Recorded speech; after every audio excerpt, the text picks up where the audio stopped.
Oxygen food and talk, তাই বাংলার ঘরে ঘরে মুখরোচক। জ্বর শরীর খারাপ হলেও ছুটি পাওয়া যাচ্ছে না, তার মধ্যেও শটটা দিতে হচ্ছে, সবটা চেপে সেটা করতে হয়। তো এইগুলো প্রথম একটু আমারও বুঝতে সময় লাগতো। আমি হয়তো ওই মানে পার্সোনাল লাইফের প্রবলেমসগুলো খুব মাথায় রাখতাম, পেরে উঠতাম না। তার পিছনে যে কত মিনিট কত ঘন্টা সময় যায়, সেই ব্যাপারগুলো আমি আসার পর ইন্ডাস্ট্রিতে ঢোকার পর বুঝলাম ব্যাপারটা কতটা কষ্টের। ভীষণ এনজয় করছি ইনফোসিসটা। আর আমার কমলা নিবাসে হ্যাঁ বলার মেন কারণ ছিল ওনারা দুজন। অনেক কিছু ফেস করেছি, অনেক কিছু হয়েছে যেগুলো হয়তো বাইরের লোকে জানে না। তো সেই বিষয়গুলো নিয়ে ভাবার ওই সময়টা পাই না কাজে থাকলে, এটা আমার ভালো লাগে। আমার কাছে কাজটাই এখন আপাতত মেডিটেশন। এই যে পর্দায় অভিনেতা অভিনেত্রীদের দারুণ সুন্দর দেখতে লাগে, তার পেছনে তাদের কতখানি পরিশ্রম থাকে, কতখানি গরম সহ্য করা থাকে, এবং তার সঙ্গে যদি আরও দুজন এরকম থাকে তারপরে কি কি থাকে সেটা একটু আমি সংহতি থেকে শুনি। মানে কতদিন ধরে এই বিয়ের পর্বটা চলছে আর তাতে কেমন যাচ্ছে এই গরমে? মানে মেকআপ রুমে যেমন থাকছো, বাইরেও কাজ করতে হচ্ছে, সব মিলিয়ে কী অবস্থা? আপাতত বিয়ের লোকটা আজ থেকেই শুরু হয়েছে, কিন্তু তার আগের যে রিচুয়ালসগুলো থাকে সেগুলো, প্লাস আমাদের নতুন লাভ স্টোরি, তারও আরও অনেক কিছু ইভেন্টস ছিল, সেই সব শুরু হয়েছে প্রায় এক সপ্তাহ হলো, সেই চলছে টানা। একটু তো প্রেশার যাচ্ছে, ঠিক আছে, ম্যানেজ করে নিচ্ছে আর কি। যেটুকু সময় পাচ্ছি এসিতে এসে বসছি। আউটডোরটা হলে কষ্ট হচ্ছে, যা গরম পড়েছে এখন, একটু তো কষ্ট হচ্ছেই। ঠিক আছে, হয়ে যাচ্ছে। কিন্তু পিসি মাসি এই দুটো চরিত্রও তো খুব কঠিন, মানে সেটা কিভাবে সামলাচ্ছ এই দুজনকে? দুজনের না ঝিনুক, মানে অফস্ক্রিন তো ঝিনুক দিদি দুজনেরই। আমি ঝিনুক দিদি দুজনেরই ভীষণ প্রিয়। এবার সারাক্ষণ এটা নিয়ে একটা কম্পিটিশন চলতে থাকে, কে বেশি আদর পেলো, কে একটু বেশি পেয়ে গেলে আরেকজনের রাগ। তো এটা একটু ডিফিকাল্ট ম্যানেজ করাটা, কিন্তু ঠিক আছে, তাই না? হ্যাঁ, আমার রাগ হয় না তোমার উপর। হ্যাঁ, আমার উপর কারো রাগ হয় না, বাকি সবার উপর হয়। আমারও রাগ হয় না। আর ঝিনুক দিদি আমাদের সবার প্রিয়। আচ্ছা, সকালবেলা এসে আমাকে দুজনে ওষুধ দেয়, গুড মর্নিং ওষুধ, তাই না? কি ওষুধটা দেখি দে তো। ওলে বাবা, সারাক্ষণ আমি আদরের মধ্যেই থাকি দুজনের। এই আদরটা তো পাওয়া হচ্ছে, তবে এবার একটু শুনি, ঝিনুক দিদিকে নিয়ে একটা কম্পিটিশন করব। হ্যাঁ, ঝিনুক দিদির সব থেকে পছন্দের খাবার কি? আর চিলি চিকেন ফ্রাইড রাইস। শুনি। ঝিনুক দিদির favourite chilli chicken fried rice না। কি বলো তো? তারা মনে ছিল তো, ঝিনুক দিদির ফেভারিট মাংস। কারণ রোজ আমি দেখি ঝিনুক দিদি মাংস নিয়ে আসে। ঝিনুক দিদি রোজ মাংস আনে না, কিন্তু দুজনেই ঠিক অ্যাকচুয়ালি। ফ্রাইড রাইস চিলি চিকেনও ভালো লাগে, এটা ঝিনুক দিদির বিরিয়ানিটা বেশি ফেভারিট। আচ্ছা, এবার বিরিয়ানিটা কে নিয়ে এসে রান্না করে খাওয়াবে? নিজে রান্না করতে হবে? তুমি রান্না করবে? না না, মা রান্না করবে। মা রান্না করবে, আচ্ছা ঠিক আছে। আমার মা রান্না করে দেবে আমাকে, তারপর আমি ঝিনুক দিদিকে নিজে হাতে খাই দেবো। আমি একটু বেশি দেবো। দুজনের মা যে কি চাপে পড়লো, এরা কিন্তু করেই ছাড়বে ওরা। আমি বেশি দেবো। আমি আচ্ছা আচ্ছা আচ্ছা, ঠিক আছে ঠিক আছে, আমি আমি বুঝতে পারছো। হ্যাঁ, তো আমি বলছি এই যে সময় বেশিরভাগ সময় রেফারির ভূমিকাটা সেটা এখন এই রেফারি হওয়ার ট্রেনিংটা কিভাবে চলছে একটু শুনি। কি বলবো, সিনের মাঝখানে আরও দুটো আছে আমাদের, বড়দির 2 মেয়ে, তারা আজকে নেই। এই 4টে একসাথে থাকলে হঠাৎ করে সিনের মাঝখানে দেখছি একজন কেঁদে উঠলো, ও আমাকে মেরেছে, ও আমাকে এটা বললো। কেন, তুইও তো আমাকে এটা বলেছিলি। সবাই আমরা আচ্ছা আচ্ছা থাম। আর এরা মানে দেখতেই এদের সাইজগুলো ছোট, এমনি তো সবাই বিশাল বড় হয়ে গেছে, ওদের যা জ্ঞান সেগুলো শুনতে শুনতেই আমরা পাগল হয়ে যাই। তোমার জ্ঞানটা একটু বলো। তুমি একজনকে বলেছিলে, একটা বাচ্চা এসেছিল আমাদের মানে জুনিয়র আর্টিস্টদের মধ্যে, তার সাথে ঝামেলা হয়েছে। তাকে উনি বলে এসেছেন যে দেখো, এরকম করলে কিন্তু জীবনে বড় হতে পারবে না তুমি। বিশাল বড় হয়ে গেছে, এইসব জ্ঞান দিয়েছে। সারাদিন এই শুনি খালি আমরা। চেষ্টা করি রেফারি হওয়ার, বাট হয়ে উঠি না, সাকসেসফুল হয় না বিষয়টা। আমরা বলছি এই যে এই দুজন পণ্ডিত ব্যক্তির সঙ্গে যখন কাজ করো, তখন নিজেকে তো মনে হয় যে আমি কিছুই জানি না, কি মোটামুটি নতুন শিখলে যেগুলো মনে হলো আরে এগুলো পৃথিবীতে এক্সিস্ট করে। অনেক কিছুই। এরা ক্যামেরার সামনেও এরা এত কমফোর্টেবল, নিজেরা সরে যাওয়া পজিশনটা, শর্টের হয়তো চলছে ওর ডায়লগ, সরে যাওয়া পজিশনটা নিতে পারছি না, আমাকে দেখা যাচ্ছে না, এরকম করতে থাকে। একবার ওকে কোলে নিয়েছে, ঠিক করে ধরো, দেখো ঠিক ভালো লাগবে না দেখতে, এরকম আমাকে সারাক্ষণ। আর উনি তো আজকে সিনে দেখলাম কি সুন্দর সাইড দিয়ে দিয়েছে, ঠিক ফ্রেমটা নিয়ে নিল। মানে এদের থেকে শেখার আছে এইটুকু বয়সে।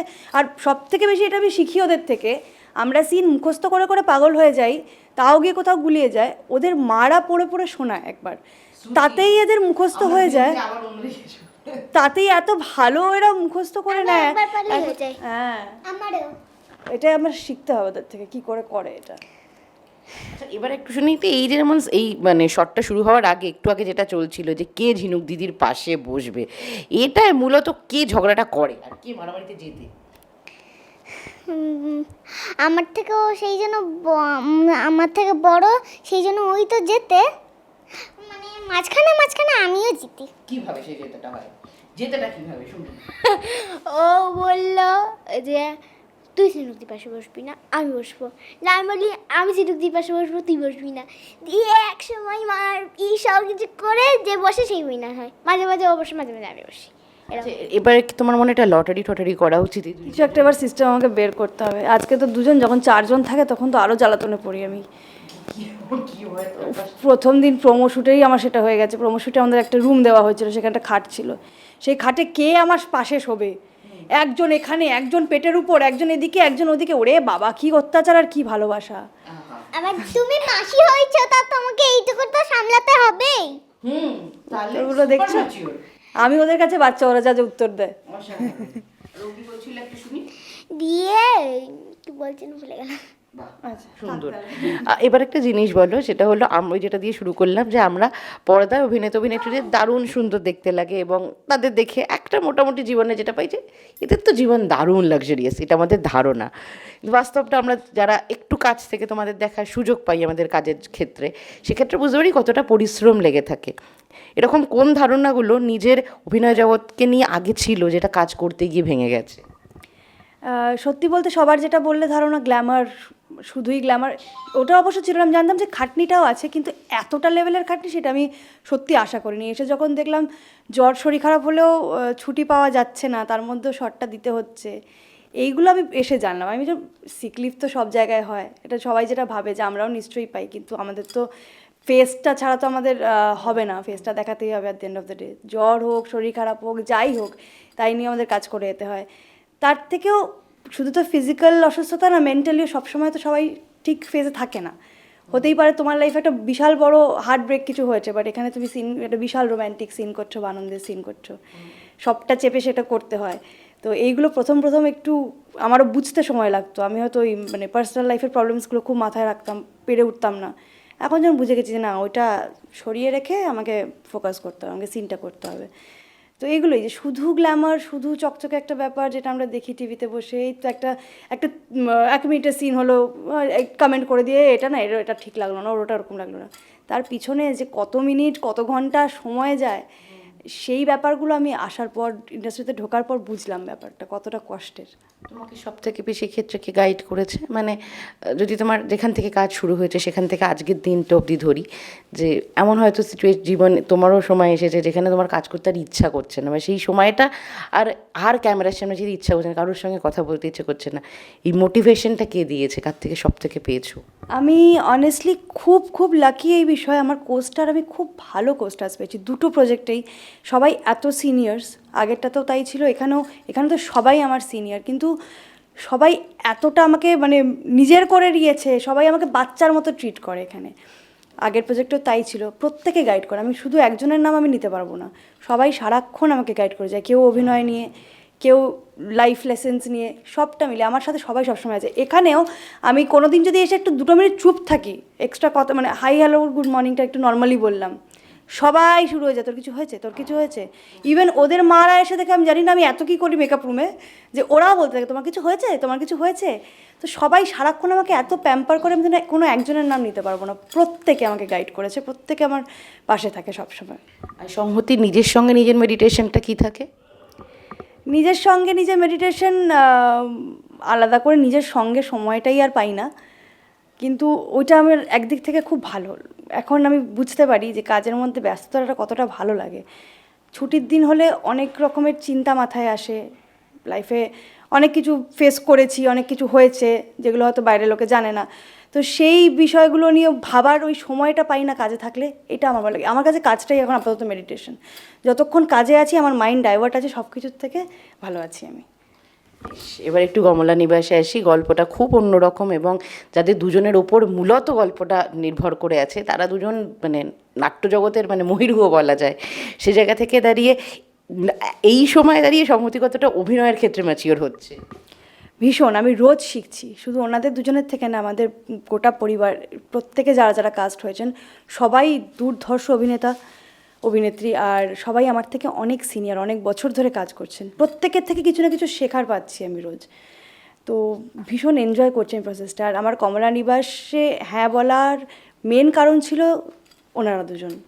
আমি যখন শুনেছি, খালি আমি চরিত্র কী কেরম কিচ্ছু জানতে চাইনি। ঝিনুক এরম একটা ক্যারেক্টার, ছোটো মেয়ে বাড়ির, কমলা নিবাস সিরিয়ালের জন্য। তার আগে টিজারটা আমি দেখেছিলাম, তো আমি জানতাম কারা আছেন ওখানে। আমি জাস্ট ওইটা শুনে আমি হ্যাঁ ঠিক আছে আমি আসছি। কতটা ইম্পর্টেন্ট ক্যারেক্টার, কী ক্যারেক্টার সব সেকেন্ডারি আমার কাছে। আমি শিখতে পারবো, ওইটা থেকে আমি ওনাদের থেকে অনেক কিছু নিতে পারবো, সেই এক্সাইটমেন্টেই আমি কাজে এসেছিলাম। আর সেটা অ্যাকচুয়ালি হচ্ছে, রোজ আমি নতুন কিছু না কিছু শিখছি ওনাদের দেখে। আর ঝিনুকের যেমন একটা ড্রিম ছিল যে আমার হাজব্যান্ড এরকম হবে আমার জীবনে, সিনেমার সঙ্গে তুমি জড়িত, সেখানে আমাদের ফিল্মি দুনিয়া আমরা বলি, ফিল্মি জিনিস ভাবিস না বাড়ি থেকে বলা হয়। তোমার নিজের যদি পছন্দের মানুষের কথা বলা হয়, সে কীরকম হবে, আর কোন ধারণাগুলো জীবন তোমাকে শিখিয়েছে জীবন এটা নয়, বাস্তব ফিল্ম নয়? হ্যাঁ দেখো, ছোটোবেলায় তো অনেক রকম ইচ্ছে ছিল, এরকম দেখতে হবে, এই হবে ওই হবে। এখন ওগুলো সব আস্তে আস্তে করে লিস্টটা ছোট হচ্ছে। এখন লিস্টে কয়েকটাই পয়েন্ট: অনেস্ট হবে, লয়াল হবে, সাপোর্ট করবে, সব থেকে বড় কথা। আমাদের প্রফেশন সবাই জানি আমরা কতটা হেকটিক, আলাদা করে প্রেমের জন্য সময়, নিজের জন্যই সময় পাওয়া যায় না, আবার একটা অন্য মানুষের জন্য সময় খুব ডিফিকাল্ট। যদিও বা দেওয়াটা উচিত, তো অবশ্যই আমরা সবাই চেষ্টা করি সেটাও দিনের শেষে গিয়ে সেই মানুষটাকে সময় দেওয়ার, কিন্তু সবসময় তো পেরে উঠি না। একটু আমাদের আর 5টা প্রফেশনের থেকে অনেকটা বেশি হেকটিক আমাদের প্রফেশনটা, তো সেটা যে বুঝবে, যে সাপোর্ট করবে, পাশে থাকবে, এরকম একজন মানুষ চাই শুধু। এরকম একটা কথা শুনে মনে হলো এরকম মানুষ কি আছে সংহতির জীবনে? না, এখনও সেরকম কাউকে খুঁজে পাইনি। দেখা যাক, যদি পাই জানাবো। নিশ্চয়ই জানাবে। আর আমাদের কমলা নিবাস কেমন লাগছে প্রত্যেকে বলবে। আর ঝিনুক দিদি বললো না যে ঝিনুক দিদি মন খারাপ থাকলে আমরাও যাই। ঝিনুক দিদি মন খারাপ থাকলে আমাদের ভালোই লাগে না, তাই জন্য ঝিনুক দিদি সবসময় হাসি খুশি থাকুক, এইটাই আমরা চাই।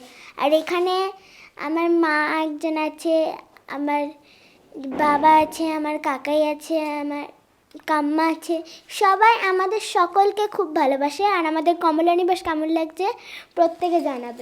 সোম থেকে রবি সন্ধ্যে 7:30 জি বাংলায়। আচ্ছা, এবার তুমি শুনি কিরকম হচ্ছে কমলা নিবাস, বড়রা কি বলছে? অনেক কিছু বলছে, আমি তো একদম করতে করতে টায়ার্ড হয়ে যাই। ঝিনুক দিদি বলো। তোমার যখন আমাদের কথা মনে পড়বে তুমি তখনই আমাদের বাড়ি চলে আসবে, ঠিক আছে? বলে বাবালে, তোরা হঠাৎ ইমোশনাল হয়ে গেলি কেন দাঁড়া? কি কিউট। হলে ঠিক আছে। ও মাম্মা, ঝিনুক দিদি আমাদের প্রত্যেককে সকলকে ভীষণ ভীষণ ভীষণ ভালোবাসে। দাঁড়া আমি একটা কথা বলবো, আই লাভ ইউ টু ঝিনুক দিদি। ওলে বাবালে, আই লাভ ইউ মোর বাচ্চা বেটি। ঝিনুক দিদি। আচ্ছা 2 3 কখনো হয়? ঠিক আই আছে, লাভ ইউ 3 ঝিনুক দিদি। আচ্ছা, ভালোবেসে 3 দিয়ে দিয়েছে, কি হলো? তুমি 4 বলে দাও, ঠিক আছে? হ্যাঁ। আচ্ছা, এবার একটু শুনি যে বিয়ের কোন কোন রিচুয়ালগুলোর সঙ্গে ধারাবাহিক করতে করতে পরিচয় হলে, এবং কোনটা সব থেকে পছন্দের? বিয়ের সবকটাই, মানে আমি খুব একটা কিছুই বুঝি না। যেমন আজকে আমি জিজ্ঞেস করছি, কোন হাতে কী পরে গো, কি ওটা কি বলে, সবটা রিচুয়ালি আমি জানছি। আগের দিন আশীর্বাদ হচ্ছে, আমি তাকে হ্যাঁ তারপরে এবার কী করবো, আচ্ছা আচ্ছা ঠিক আছে এরকমভাবে করতে হয়। প্রত্যেকটা জিনিস আমি প্রথমবার জানছি, শিখছি, ভালো লাগছে। আর বাঙালি বিয়ের প্রত্যেকটা রিচুয়াল আমার সবসময় ভালো লাগে। বাড়িতে যতজনের বিয়ে হচ্ছে যখন দেখি, আমাদের রিচুয়ালগুলো সত্যি খুব স্পেশাল। সবকটার পিছনে কিছু না কিছু মানে আছে। সবটাই ভালো লাগে, আলাদা করে বেছে নিতে পারবো না যে এইটা ভালো লাগে। তবে গায়ে হলুদটা খুব ভালো লাগে, একটু কালারফুল একটা ইভেন্ট, ওই সেন্স আর কি, কালারফুল ফান একটা ব্যাপার, তাই জন্য। আচ্ছা, নিজের বিয়ের মেনুতে মোটামুটি কোন কোন পদগুলো রাখার ইচ্ছা আছে? ফুল অন বাঙালি, যা যা বাঙালি খাবার আছে সব থাকবে, আমি খুব ভালোবাসি সব। আর সব থেকে ইম্পর্টেন্ট, আমার পোলাও মাটনের প্রতি একটা আলাদাই প্রেম। তোমাকে একটা ইনফরমেশন দিয়ে রাখি, বিয়ের দিন খুব বেশি কনেরা খেতে পারে না। সারা দিনের পরে যখন সে খেতে বসে তখন আর খাবার ইচ্ছাটাই থাকে না। আমি আগে খেয়ে নেবো, কিছু একটা করে আগে গিয়ে ম্যানেজ করে নেবো। আমার ইচ্ছা হচ্ছে বিয়ে বাড়িতে প্রথমেই স্যালাড দেবে, সস দেবে, তারপর একটু পনির পকোড়া হলে খুব ভালো হয়, কারণ পনির আমার খুব ফেভারিট। তারপরে ভাত, ডাল, পোলাও, মাটন। ওরা একটু আগে আমি যখন সাজছিলাম তখন আমাকে জিজ্ঞেস করছিল এখানে কি কি মেনু হচ্ছে, এগুলো থাকছে তো? মাটন। ওরা এখানের জন্য একটা মেনু সেট করে দিয়েছে। তারপরে মিষ্টি, রসগোল্লা, চাটনি, এগুলো থাকলে আমার খুব মজা হবে। লাস্টে আইসক্রিম থাকলে তো উফ, জমে যাবে হ্যাঁ ঠিক আছে, বিয়ে আমাকে বাড়িতে বলিস। তো এসব থাকতেই হবে হ্যাঁ নাহলে জমবে নাকি নাহলে তো খেলাই জমবে না হ্যাঁ ওরে বাবা, খেলাধুলোর পর্যায়ে মোটামুটি। খেলাধুলো করব মজা করব আড্ডা মারবো অনেক কিছু করব আচ্ছা, হবু বর কি কোনের লোকটা দেখেছে এখন অব্দি? না এখন অবধি দেখেননি। ধ্রুবদা সিনে আছে, এখনো সামনাসামনি দেখা হয়নি দুজনের। আমার সাজতে সময় লেগে গেছে বলে ধ্রুবদাকে দিয়ে শুরু হয়ে গেছে। একবারে মনে হয় সেটে শর্ট দিতে দিতেই দেখবে। একদম এরকমই চলতে থাকুক সমস্ত কিছু। তো সব মিলিয়ে কি আসতে চলেছে যদি একটু আভাস দেওয়া যায়। আভাস আমি কিছু তো ডিসক্লোজ করব না, কারণ এরপরে গল্পটা ভীষণ ইন্টারেস্টিং হতে চলেছে। এতদিন যেটা দেখে এসেছেন almost it was like a trailer, একটা প্রিভিউ। এরপর গল্পে অনেক টুইস্ট অ্যান্ড টার্নস আসছে। আমার জীবনে, পল্লবীর জীবনে, আমাদের প্রত্যেকটা চরিত্রের জীবনে বিশাল চেঞ্জেস আসছে। অনেক নতুন নতুন জিনিস হবে, তো ভালো তো লাগবেই। আরও অনেক নতুন চরিত্র আসবে হয়তো। তো সবটা মিলিয়ে দেখতে হবে। বাকি টুইস্টগুলো জানতে আমি আর কিছু বলবো না। রোজ দেখতে হবে কমলা নিবাস। কটার সময়? 6:30টার সময় কোথায়? জি বাংলায় এই তো সোম থেকে রবি সোম থেকে রবি, ঠিক আছে। প্রতিদিন প্রতিদিন দেখবে আর বলবে কিন্তু অবশ্যই যে কেমন লাগছে আমাদের